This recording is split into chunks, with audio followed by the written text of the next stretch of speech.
Well, thanks for joining us this morning. The UK has pledged to cut its greenhouse gas emissions by 2/3 by 2030 as part of global efforts to tackle climate change.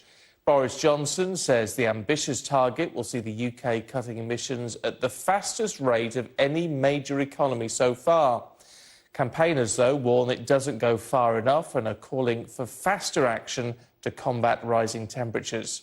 Our climate change correspondent Lisa Holland reports. The clock is ticking to save the world from catastrophic climate change. But in a key announcement, Britain says it will speed up its reduction of dangerous greenhouse gases in the next decade and hopes other countries will follow suit.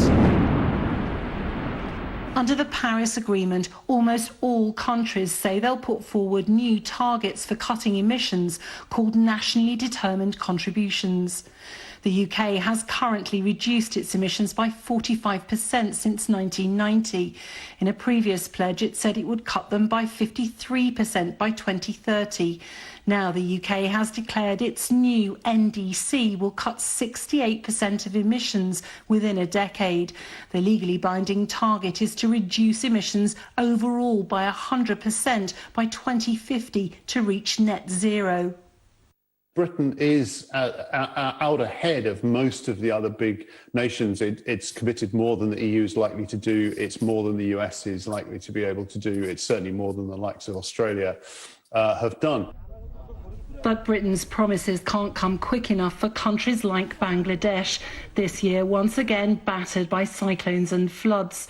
Speaking from the capital Dhaka, scientist Salim ul-Haq told me Britain and others need to do more.